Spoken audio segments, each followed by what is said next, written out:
Welcome back everyone. मेरे YouTube channel maths mind मंत्र में आपका स्वागत है। तो लास्ट मैंने जो आपके साथ एक्सप्लेन किया था आपको कुछ टॉपिक है जो मैं आपको लास्ट क्लास समझाया था, वो है नंबर सिस्टम के बारे में। और अभी मैं एक नया टॉपिक लेके आया हूँ जो मैं आज आपको एक्सप्लेन करूँगा। तो चलिए शुरू करते हैं। आज जो आपका टॉपिक होगा वो है ज्योमेट्री यानी ज्यामिति। तो ज्योमेट्री अपने आप में एक बहुत अच्छा और बहुत इंपॉर्टेंट टॉपिक है। ज्योमेट्री से ऑलमोस्ट 5 to 6 मार्क्स से क्वेश्चन तो आते ही है। तो जैसा कि आपको पता है कि ज्योमेट्री जो स्पेशली बेस्ड है आपका डायग्राम बेस्ड क्वेश्चन बोले या फिर कह सकते हैं कि कोई भी एंगल बेस्ड क्वेश्चन, एंगल यानी कोण, त्रिभुज, बहुभुज, तो डिफरेंट डिफरेंट आपका यहाँ पे जो ज्योमेट्री है, different different type of shapes के बारे में और एंगल्स के बारे में आप इसमें जानेंगे। तो इसमें हम लोग जो करने वाले हैं वो है लाइन सेगमेंट। सबसे पहले हम लोग देखेंगे रेखाखंड के बारे में कि रेखाखंड क्या होता है। Then we will see line कि लाइन क्या होता है, लाइन को हम कैसे ड्रॉ करते हैं उसके बारे में देखेंगे collinear points and current lines, जिसको हम कहेंगे संरेख बिंदु एवं संगामी रेखाएं। नेक्स्ट इंटरसेक्टेड लाइंस, प्रतिच्छेदित रेखाएं, पैरेलल लाइंस, समांतर रेखाएं, एंगल्स जिसको हम कहेंगे कोण, टाइप्स ऑफ एंगल्स, कोण के प्रकार, कॉम्प्लीमेंट्री एंड सप्लीमेंट्री एंगल्स, कोटिपूरक व समपूरक, एडजेसेंट एंगल्स, आसन्न कोण,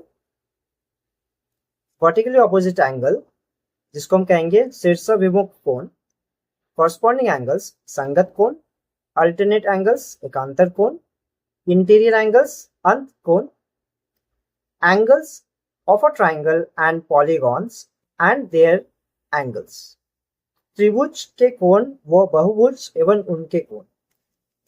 तो आज का जो ये टॉपिक है ये बहुत अच्छा है। इसमें हम लोग बहुत तरीके का चीज समझने की कोशिश करेंगे और मैं आपको ये समझाने की कोशिश करूंगा कि ज्यामिति में क्या क्या चीज है जो आपको जानना बहुत इंपॉर्टेंट है। क्यों, देखिए, अगर आपका बेसिक क्लियर होगा तो इससे रिलेटेड अगर कोई भी क्वेश्चन आपका एग्जाम में आता है तो आप उसको इजीली अटेम्प्ट कर सकते हैं और आप जो मार्क्स है वो इजीली इससे ड्रॉ कर सकते हैं। तो इससे जो क्वेश्चंस बनते हैं वो बहुत इजी होते हैं और मार्क्स स्कोरिंग होते हैं। तो चलिए हम लोग शुरू करते हैं वन बाय वन। सबसे पहले रेखाखंड यानी line segment. The part formed by joining 2 points is called a line segment. Its length is fixed. It can be measured. दो बिंदुओं को मिलाने पर जो भाग बनता है उसे रेखाखंड कहते हैं। इसकी लंबाई निश्चित होती है और इसे नापा जा सकता है। हाँ, तो रेखाखंड यानी एक लाइन सेगमेंट जिसका एक फिक्स्ड वैल्यू होगा। जैसे आप अगर ये पेन को देखेंगे, ओके, तो ये पेन के 2 पॉइंट्स है, ओके, एक ये पॉइंट और ये एक आपका ये पॉइंट। ये दोनों पॉइंट से अगर मैं एक रूलर या फिर एक स्केल का यूज करूंगा तो इसको मैं मेजर कर सकता हूँ बहुत इजीली, और इसका जो लेंथ है वो फिक्स्ड है। तो रेखाखंड जो है उसका लेंथ फिक्स्ड होता है। जैसे आप यहाँ पे डायग्राम में देख पा रहे हैं, एक पॉइंट ए है और एक पॉइंट बी है। तो ए और बी दो पॉइंट के बीच का जो पोर्शन है जो हम लोग ज्वाइन किए हैं स्ट्रेट लाइन से, इसी लाइन को हम कहेंगे रेखाखंड। ओके, और लाइन सेगमेंट को जनरली हम लोग ऐसे ए बी लिखते हैं या फिर ए बी के ऊपर एक लाइन दे देते हैं जिसको हम कहते हैं ए बी बार। तो या फिर हम कह सकते हैं लाइन सेगमेंट ए बी। तो ऐसे करके हम लाइन सेगमेंट को ड्रॉ कर सकते हैं। ओके, तो लाइन सेगमेंट कैसा होगा? लाइन सेगमेंट जिसका लेंथ फिक्स्ड होगा, जिसका वैल्यू फिक्स्ड होगा। Okay, that is called line segment यानी रेखाखंड। इसके बाद रेखा यानी line. By extended both the parts of a line segment to infinity, we obtained a line or a straight line. यानी रेखाखंड के दोनों हिस्से को अनंत तक बढ़ा देने पर रेखा या सरल रेखा प्राप्त होती है। ओके, तो रेखा यानी लाइन या फिर सरल रेखा। ओके, हम उसे रेखा भी कह सकते हैं, सरल रेखा भी कह सकते हैं। तो जैसा आप डायग्राम में देख रहे हैं, एक लाइन हम ड्रॉ किए हैं। ये लाइन आपका दोनों तरफ अनंत की तरफ बढ़ता चला जाएगा। अनंत यानी इन्फिनिटी। ओके, इसका कोई अंत नहीं है। ये फिक्स नहीं है, इसको हम मेजर नहीं कर सकते कोई भी स्केल से, क्योंकि ये अनंत तक जाता है। Okay, there is no fixed length for this line and line segment. तो इसे हम कहेंगे रेखा यानी लाइन। नेक्स्ट, अब जो है इसे हम कहेंगे संरेख बिंदु यानी collinear points. 3 or more points are called collinear points if only if line is passing through them। इसका मतलब है कि 3 या उससे अधिक बिंदु संरेख बिंदु कहलाते हैं यदि उनसे होकर केवल एक ही रेखा गुजरती है। हाँ, तो फॉर एग्जांपल आप देख सकते हैं एक डायग्राम जो आपका यहाँ पे नीचे दिया हुआ है। ये डायग्राम में 3 पॉइंट मैंने लिया है, 3 बिंदु मैंने लिया है, पॉइंट ए, पॉइंट बी और पॉइंट सी। तो ये तीनों पॉइंट से सिर्फ एक ही लाइन गुजर रही है, एक से ज्यादा लाइन नहीं जा रही है। Only one line is crossing from this 3 points. तो फिर ये तीनों पॉइंट को हम कहेंगे कोलिनियर पॉइंट्स यानी संरेख बिंदु। ओके, तो कभी कभार ये क्वेश्चन एग्जाम में आ जाता है कि अगर 3 पॉइंट एक ही लाइन में है तो उस लाइन को हम क्या कहेंगे, उस पॉइंट्स को हम क्या कहेंगे? तो वो पॉइंट को हम कहेंगे कोलिनियर पॉइंट्स। अब इसके बाद जो हम देखने वाले हैं वो है कनकरेंट लाइंस यानी समगामी रेखाएं। 3 or more lines passing through the same point are called concurrent lines। यानी एक ही बिंदु से 3 या उससे अधिक गुजरने वाली रेखाएं संगामी रेखाएं कहलाती हैं। तो इसका मतलब है कि अगर हम सिर्फ एक पॉइंट लेते हैं और उससे हम पास कर रहे हैं 3 or more than 3 lines, okay, 3 or more than 3 lines, तो वो लाइंस को हम कहेंगे कनकरेंट लाइंस। ठीक है, वो लाइंस को हम कहेंगे कनकरेंट लाइंस। तो कनकरेंट लाइंस यानी आपके लिए क्या हो जाएगा कनकरेंट लाइंस यानी? तो कनकरेंट लाइंस यानी ऐसे लाइन जो जिसका एक कॉमन पॉइंट हो, वैसे लाइन को हम कहेंगे कनकरेंट लाइन। तो जैसा कि आप डायग्राम पे देख पा रहे हैं, यहाँ पे टोटल मैंने 3 लाइन लिया है, line A B, line C D और लाइन पी क्यू। तीनों लाइन आपका एक ही पॉइंट से पास कर रहा है। ये पॉइंट जो है ये कॉमन पॉइंट है, ओके, और जो लाइन है ये लाइन को हम कहेंगे कनकरेंट लाइंस। तो A B and C D व पी क्यू संगामी रेखाएं हैं। Okay, next, intersecting lines and intersecting points। okay, the intersecting lines and intersecting points। so when two lines intersecting each other at a single point, then those lines are called intersecting lines and the common point is called point of intersection। यानी जब दो रेखाएं एक दूसरे को किसी एक बिंदु पर काटती हो तो उन रेखाओं को प्रतिच्छेदित रेखाएं और उभयनिष्ठ बिंदु को प्रतिच्छेदित बिंदु कहते हैं। तो जैसा कि आप देख पा रहे हैं डायग्राम में, यहाँ पे 2 लाइन है, line A B and line C D, ये दोनों लाइन। तो ए बी और सी डी जो 2 लाइन है उसको हम कहेंगे प्रतिच्छेदित रेखाएं, और जो कॉमन पॉइंट यहाँ मिल रहा है उस कॉमन पॉइंट को हम कहेंगे इंटरसेक्टिंग पॉइंट या फिर प्रतिच्छेदित बिंदु।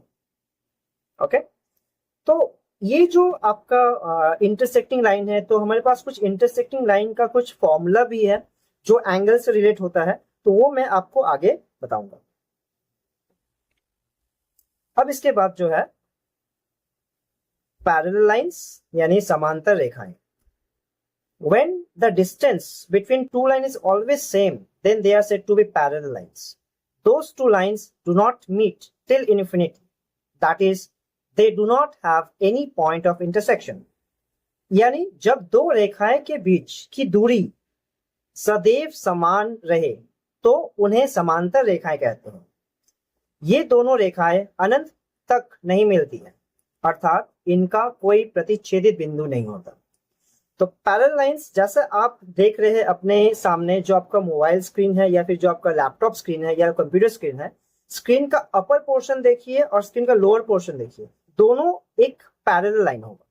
ओके, दोनों लाइन एक दूसरे का पैरेलल होगा। ये दोनों लाइन कभी भी एक दूसरे से मीट नहीं करेंगे, तो इसको हम कह सकते हैं पैरेलल लाइन। और आप जो डायग्राम गिवन है उसको भी देख सकते हैं, यहाँ पे एक लाइन है ए बी और एक लाइन है पी क्यू। ये दोनों लाइन एक दूसरे से इक्वल डिस्टेंस पे है और ये कभी एक दूसरे को मीट नहीं करेगा, कभी भी एक दूसरे को कट नहीं करेगा, यानी इनके बीच में कोई भी प्रतिच्छेदित बिंदु नहीं होगा, कोई भी कॉमन इंटरसेक्शन पॉइंट नहीं रहेगा। तो उस समय हम ये दोनों लाइन को कहेंगे पैरेलल लाइंस यानी समांतर रेखाएं। तो चलिए आगे बढ़ते हैं। तो अब हम लोग देखने वाले हैं एंगल्स के बारे में। तो एंगल्स से बहुत अच्छा क्वेश्चंस बनते हैं, हर साल एंगल से रिलेटेड क्वेश्चन आपका रहता ही है। तो एनी टू रेज रे यानी a line drawn from a point in any direction. तो रे का मतलब पहले आप समझ लीजिए, रे मतलब एक ऐसा लाइन जो एक पॉइंट से स्टार्ट हुआ है। ओके, मतलब एक पॉइंट जो है उसका फिक्स्ड होगा और एक साइड जो है वो इन्फिनिटी तक मूव करते रहेगा, तो उसको हम कहेंगे रे। तो any two rays having a common point is called angles. कोई दो किरण यानी एक बिंदु से किसी दिशा में बनाई गई रेखा जिनका कोई उभयनिष्ठ बिंदु हो उसे कोण कहते हैं। तो कोण यानी जैसे सोचिए कि एक लाइन आपका है, वो एक लाइन अगर हम देखें तो एक लाइन आपका ऐसे स्ट्रेट आएगा, ओके, और एक लाइन आपका ऐसे स्ट्रेट गया, तो दोनों लाइन एक दूसरे को कॉमन पॉइंट पे ब्रेक करता है, कॉमन पॉइंट पे मीट करता है, तो इसी कॉमन पॉइंट को हम कहेंगे एंगल। ओके, इसी कॉमन पॉइंट को हम कहेंगे एंगल या फिर इसी कॉमन पॉइंट को हम कहेंगे कोण। ओके तो आप इसको एंगल भी कह सकते हैं और आप इसे कोण भी कह सकते हैं। नेक्स्ट, इसके बाद जो है हम लोग देखेंगे टाइप्स ऑफ एंगल के बारे में, कोण के प्रकार। So there are many types of angle but the main type are being mentioned here.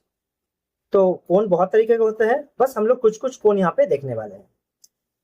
तो कोण के प्रकार बहुत से होते हैं, पर मुख्य प्रकार का यह जिक्र किया जा रहा है। जैसे सबसे पहला जो कोण है वो हम बोलेंगे न्यून्य कोण यानी acute angle. An angle whose measure is less than 90 degree is called acute angle. जिस कोण का माप 90 से कम हो उसे न्यून्य कोण कहते हैं। तो एक्यूट एंगल मतलब ऐसा एंगल जिसका वैल्यू 90 डिग्री से कम हो। ओके, 90 से जिसका वैल्यू कम हो उसको हम कहेंगे एक्यूट एंगल। ओके, तो जैसे कि आप डायग्राम पे देख पा रहे हैं, ओके, यहाँ पे एक एंगल बनाया गया है AOB जिसका वैल्यू 90 से कम है, तो इसको हम कहेंगे न्यून्य कोण। ओके, नेक्स्ट है आपका समकोण यानी right angle. An angle whose measure is 90 degree is called right angle. Okay, तो राइट एंगल मतलब एक ऐसा एंगल जिसका मेजरमेंट 90 डिग्री हो, वैसा एंगल को हम कहेंगे राइट एंगल यानी समकोण। नेक्स्ट, अधिक कोण यानी obtuse angle. An angle which is more than 90 degree but less than 110 degree is called obtuse angle. जिस कोण का 90 से अधिक हो परंतु 180 से कम हो उसे हम अधिक कोण कहते हैं। तो यहाँ पे आप दो डायग्राम को देख सकते हैं। पहला डायग्राम जिसमें मैंने समकोण को दिखाया है, इसमें जो एंगल है वो कितना होगा, वो होगा आपका 90 डिग्री। ओके, एंगल जो आपका यहाँ बनेगा वो होगा 90 डिग्री, और जो अधिक कोण है वो आपका होगा 90 से ज्यादा लेकिन 180 से कम। ओके, अब इसके बाद हम लोग देखेंगे सरल कोण यानी लीनियर एंगल। लीनियर एंगल को हम लोग स्ट्रेट एंगल भी कहते हैं। An angle whose measure is 180 degree is called straight angle और लीनियर एंगल। जिस कोण का माप 180 हो उसे हम सरल कोण कहते हैं। नेक्स्ट, कॉम्प्लीमेंट्री या फिर कॉम्प्लीमेंट्री एंगल्स, पूरक या कोटि पूरक कोण। If the sum of two angles is 90 degree then those angles are called complementary angles. यदि दो कोणों का योग 90 हो तो उन कोणों को एक दूसरे का पूरक कोण कहते हैं। तो जैसे आप डायग्राम में देख पा रहे हैं, ये एक सरल कोण है। सरल कोण मतलब हो गया कि ये जो एंगल आपका बन रहा है ये है आपका 180 डिग्री। अब इसी से रिलेटेड एक पॉइंट आता है जिसको हम कहेंगे कॉम्प्लीमेंट्री एंगल यानी पूरक कोण। तो कॉम्प्लीमेंट्री एंगल, जैसे दो एंगल है, अगर दोनों एंगल का सम आपका 90 डिग्री हो तो वैसा कोण को हम कहेंगे आपका पूरक कोण यानी कॉम्प्लीमेंट्री एंगल्स। तो जैसा कि यहाँ पे मैं कोण बना रहा हूं, ओके, जैसा आप देखेंगे कि एक कोण मैं अगर बनाता हूं और बीच से अगर मैं एक लाइन ड्रॉ करता हूं तो यहाँ पे आपको एक कोण देखने मिलेगा और इधर आपको एक कोण देखने मिलेगा। सोचिए ये अगर x है और ये अगर y है, तो अगर हम x और y को ऐड करते हैं तो आपको मिल जाएगा यहाँ पे 90 डिग्री। तो आपको यहाँ मिल जाएगा 90 डिग्री। यानी दो कोण का योग अगर 90 हो तो उसे हम कहेंगे कॉम्प्लीमेंट्री एंगल्स यानी पूरक कोण। तो अब हम देखेंगे सप्लीमेंट्री एंगल्स यानी समपूरक कोण। If the sum of two angle is 180 degree, then those angles are called supplementary angles. यदि दो कोणों का योग 180 हो तो उन कोणों को एक दूसरे का समपूरक कोण कहते हैं। ओके, जैसे सोचिए कि एक मैं यहाँ स्ट्रेट लाइन ड्रॉ कर रहा हूँ। अब ये स्ट्रेट लाइन को मैं यहाँ से ब्रेक कर दूंगा। ओके, तो मुझे यहाँ पे टोटल दो एंगल मिल जाएंगे। सपोज ये आपका एंगल ए है और ये आपका एंगल बी है। तो जब आप एंगल ए और एंगल बी को ऐड कीजिएगा तो आपको मिल जाएगा 180 डिग्री। ओके, आपको मिल जाएगा 180 डिग्री। तो अगर दो कोणों का योग 180 हो तो ऐसे दो कोणों को हम कहेंगे सप्लीमेंट्री एंगल यानी समपूरक कोण। तो सप्लीमेंट्री एंगल्स का यूज बहुत होता है। कभी कभार डायरेक्ट क्वेश्चन भी पूछा जाता है कि एक सोचिए कि कोई एक एंगल आपको दे दिया और पूछा जा रहा है कि इसका सप्लीमेंट्री एंगल क्या होगा। तो अगर किसी भी नंबर का सप्लीमेंट्री एंगल आपको फाइंड करना हो तो आपको बस 180 से माइनस कर दीजिएगा। ठीक है, 180 से आप अगर कोई भी एंगल को घटाएंगे तो फिर आपको वो एंगल का समपूरक कोण मिल जाएगा। तो चलिए आगे बढ़ते हैं। एडजेसेंट एंगल्स, आसन्न कोण। If two angles are form by rays emanating from the same point and one of the ray is common, then those angles are called adjacent angles. यदि दो कोण एक ही बिंदु से बन रही किरणों से बने और उससे एक किरण उभयनिष्ठ यानी कॉमन हो तो वैसे कोण को हम कहेंगे आसन्न कोण। तो जैसे आप देख पा रहे हैं यहाँ पे आपका एक ही पॉइंट से बहुत सारा लाइन निकल रहा है और यहाँ पे एक के बाद एक एंगल क्रिएट हो रहा है, एक के बाद एक कोण क्रिएट हो रहा है। तो फिर ये जो कोण क्रिएट हुआ इसी कोण को हम कहेंगे एडजेसेंट एंगल यानी आसन्न कोण। नेक्स्ट है आपका, ये बहुत इंपॉर्टेंट है, वर्टिकली ऑपोजिट एंगल जिसको हम कहेंगे शीर्षाभिमुख कोण। When two lines intersect at a point vertically opposite angles, their measures are equal. मतलब अगर सोचिए कि दो लाइन है, दो लाइन एक दूसरे को क्रॉस कर रहा है। ओके, जैसे दो लाइन है, दो लाइन एक दूसरे को अगर क्रॉस करे तो फिर उसका जो कॉरस्पॉन्डिंग एंगल है, उसका जो ऊपर वाला एंगल, नीचे वाला एंगल, लेफ्ट साइड वाला एंगल, राइट साइड वाला एंगल एक दूसरे से इक्वल होता है। तो जैसे आप ये डायग्राम देखेंगे तो यहाँ पे आपको ऊपर में एक एंगल दिख रहा होगा जो है 145 डिग्री, या फिर हम इसको कह सकते हैं एंगल AOD इज 145। तो अगर AOD 145 होगा तो उसके जस्ट सामने वाला जो कोण है मतलब एंगल BOC वो भी आपका 145 डिग्री होगा। ये दोनों एंगल एक दूसरे से इक्वल होगा। सिमिलरली अगर हम एंगल AOC को देखेंगे तो वो है 35 डिग्री एंड एंगल BOD को देखेंगे तो वो है 35 डिग्री। तो अगर दो लाइन एक दूसरे को क्रॉस करे तो उसके सामने वाला जो एंगल है वो खुद से इक्वल होगा। तो इसी प्रॉपर्टी को हम कहते हैं वर्टिकली ऑपोजिट एंगल या फिर शीर्षाभिमुख कोण। ये बहुत सारे क्वेश्चन है जिससे ये आपका बनता है। जनरली ये डायग्राम बेस्ड क्वेश्चन इसमें आते हैं। आपको कोई डायग्राम दे दिया जाएगा और आपको एंगल्स फाइंड करने बोला जाएगा। नेक्स्ट है angles formed by parallel lines and transversal corresponding angles, alternate angles, consecutive interior angles and so on. Okay, यानी समांतर रेखाएं वे तिर्यक रेखा से बने कोण, संगत कोण, एकांतर कोण, क्रमागत अंत कोण। तो इसमें आप देख रहे हैं आपको इसमें जनरली जो पैरेलल लाइंस है उसका ही प्रॉपर्टी इसमें आपको मिल रहा है। जैसे मैंने पहले जो स्लाइड्स थे उसमें मैंने आपको एक्सप्लेन किया था कि पैरेलल लाइन क्या होता है। तो अब पैरेलल लाइन के अंदर जो प्रॉपर्टी होता है या पैरेलल लाइन से रिलेटेड जो क्वेश्चंस बनते हैं उसमें आपको जो यूज करना है वो अभी हम लोग देखेंगे। तो जैसा कि आप डायग्राम पे देख पा रहे हैं ये दोनों पैरेलल लाइन है, ये दोनों पैरेलल लाइन है। तो पैरेलल लाइन यानी आपको मैं पहले बता चुका हूं कि ऐसा दो लाइन जो कभी एक दूसरे से मीट ना हो, कभी इंटरसेक्ट ना करे। तो सबसे पहले आपको देखना होगा यहाँ पे, तो corresponding angles are equal to each other. Similarly the measure of alternate angles are also equal. Okay, the measure of angle is also equal. तो यानी हम जो यहाँ देख रहे हैं वो है आपका प्रॉपर्टी ऑफ पैरेलल लाइन। तो प्रॉपर्टी ऑफ पैरेलल में कॉरस्पॉन्डिंग एंगल भी है, अल्टरनेट एंगल भी है, कंसेक्यूटिव एंगल भी है, ओके, जिसे हम संगत कोण, एकांतर कोण और अंत कोण कहेंगे। तो कॉरस्पॉन्डिंग एंगल्स इक्वल होते हैं। तो जैसे अगर आप डायग्राम देखेंगे तो यहाँ पे मैं आपको एक्सप्लेन करता हूँ कि कौन सा कॉरस्पॉन्डिंग एंगल है और इसमें से कौन एकांतर है और कौन अंत कोण है। तो जैसे यहाँ एंगल ए आपको दिख रहा होगा, तो एंगल ए एंगल पी से इक्वल होगा। ये दोनों एंगल को हम कहेंगे corresponding angle. Similarly angle B और एंगल क्यू, ये दो एक दूसरे से इक्वल होगा, इसको भी हम कहेंगे कॉरस्पॉन्डिंग एंगल। एंगल सी और एंगल आर, ये एक दूसरे से इक्वल होगा, और angle D and angle S, ये एक दूसरे से इक्वल होगा। ओके, तो इसको हम कहते हैं कॉरस्पॉन्डिंग एंगल यानी संगत कोण।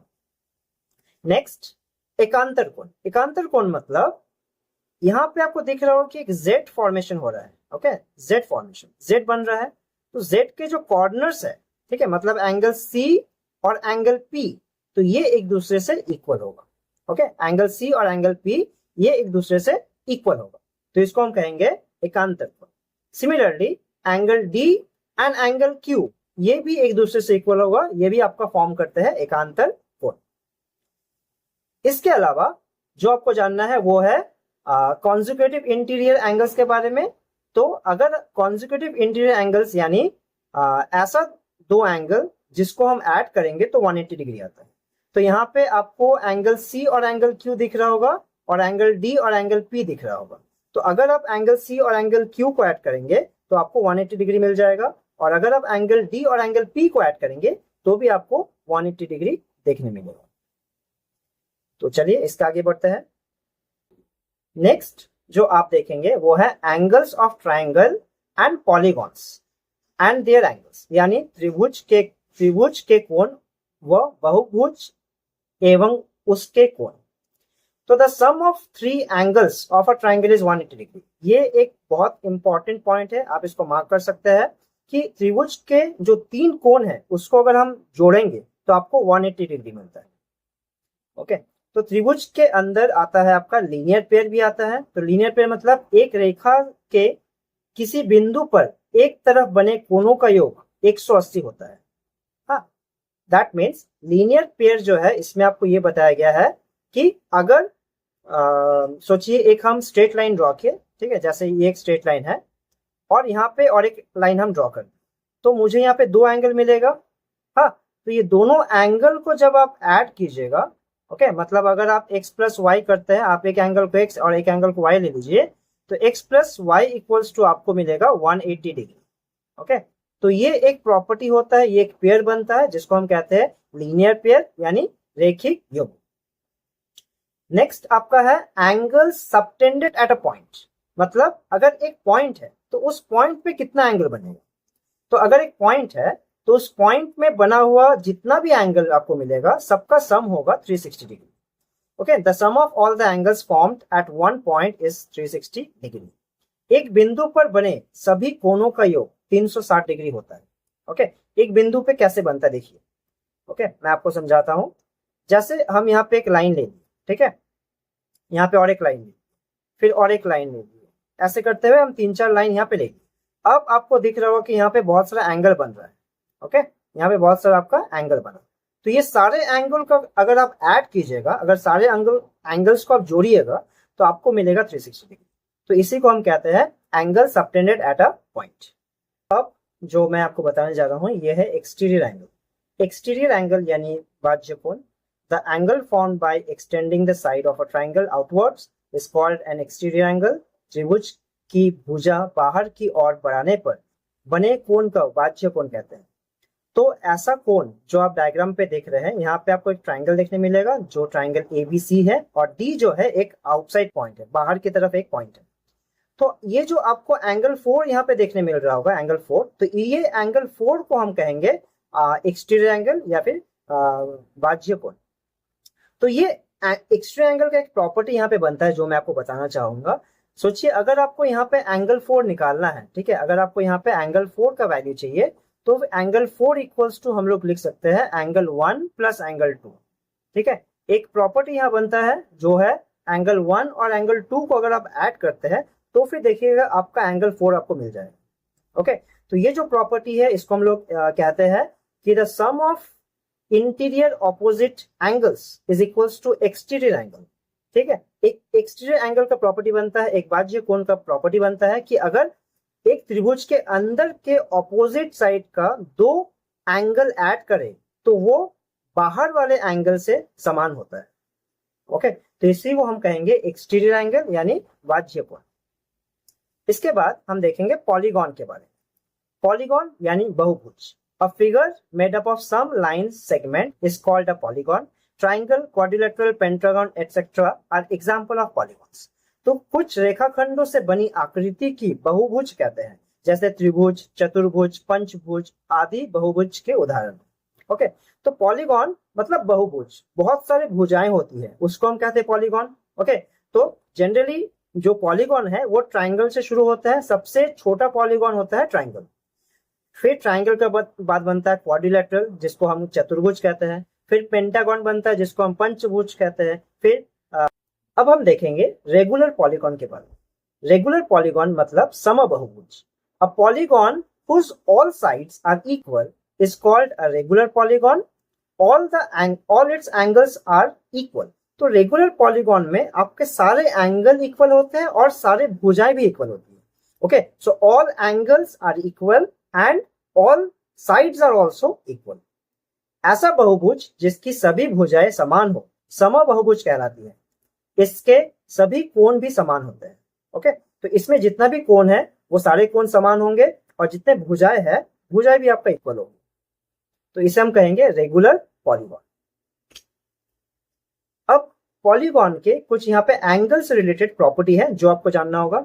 तो पहला जो प्रॉपर्टी है वो है एंगल इन पॉलीगॉन, बहुभुज के कोण। तो इन पॉलीगॉन विथ एन साइड, जैसा आप देख रहे हैं, ठीक है, आपको स्लाइड में दिख रहा होगा कि एक पॉलीगॉन, कोई भी पॉलीगॉन हम ले सकते हैं, इसलिए हम यहाँ पे लिखे हैं एन साइड, मतलब एन भुजा। एन भुजा मिनिमम, देखिए मिनिमम जो भुजा है वो आपके 3 होंगी ट्राइंगल, क्योंकि ट्राइंगल से पॉलीगॉन शुरू होता है। तो चाहे आप 3 ले सकते हैं, 4, 5, 6, उसके बाद तो आप जितना चाहे उतना एन का वैल्यू ले सकते हैं। अगर सोचिए आपको सम ऑफ ऑल एक्सटीरियर एंगल निकालना है, मतलब सारा जो बाह्य कोण है पॉलीगॉन का उसका सम निकालना है, उसका योग निकालना है, तो उसका योग हमेशा होता है 360 डिग्री। तो सभी बाह्य कोणों का योग होता है 360 डिग्री। नेक्स्ट जो इसका फॉर्मूला बनता है वो है each exterior angle equals to 360 by N. अगर आपको एक एक्सटीरियर एंगल निकालना है, एक बाह्य कोण निकालना है, तो फिर 360 बाय नंबर ऑफ साइड कर दीजिएगा, मतलब 360 को आप डिवाइड कीजिएगा नंबर ऑफ साइड से, तो आपको मिल जाएगा प्रत्येक बाह्य कोण। तो यहाँ पे आपको एक डायग्राम भी दिख रहा होगा जिसमें मैंने एक टेबल बनाया है। तो sum of all angle equals to, अगर आपको इंटीरियर वाला निकालना है, मतलब जो अंदर के एंगल है, अंत एंगल, ओके, अंत कोण, तो उसके लिए फॉर्मूला बनता है n-2 इंटू 180 डिग्री। और एक्सटीरियर को तो मैं ऑलरेडी आपको एक्सप्लेन कर चुका हूं कि एक्सटीरियर में 360 होता है सम ऑफ ऑल एंगल्स। और अगर आपको ईच एंगल निकालना है ऑफ अ रेगुलर पॉलीगॉन, तो उसके लिए मैं आपको सजेस्ट करूंगा कि आप सेकेंड वाला फॉर्मूला यूज करें, वो है n-2 into 180 by n, n-2 into 180 by n। इसको अगर आप यूज कीजिएगा तो आपको ईच इंटीरियर एंगल मिलेगा।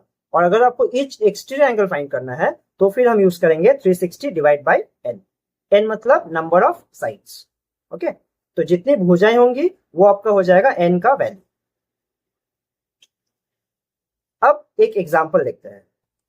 For example, each exterior angle of an equilateral pentagon. तो पेंटागन मतलब आपको समझ में आ जाएगी, उसमें 5 साइड है, टोटल 5 साइड्स। तो n का वैल्यू यहाँ पे हो जाएगा 5। अब अगर मुझे ईच एक्सटीरियर एंगल निकालना है तो हम 360 को डिवाइड कर देंगे 5 से। तो जब आप 360 को 5 से डिवाइड कीजिएगा तो आपको मिलेगा 72 डिग्री। यानी अगर नंबर ऑफ साइड गिवन है तो आप ईच एक्सटीरियर एंगल निकाल सकते हैं। Then each interior angle of a quadrilateral of equilateral pentagon. तो अगर आपको पेंटागन का इंटीरियर एंगल निकालना है, ईच इंटीरियर एंगल, हर एक प्रत्येक अंत को निकालना है, तो उसके लिए मैंने आपको फॉर्मूला बताया था, वो है n-2, okay, n-2 into 180, n-2 into 180 divided by n।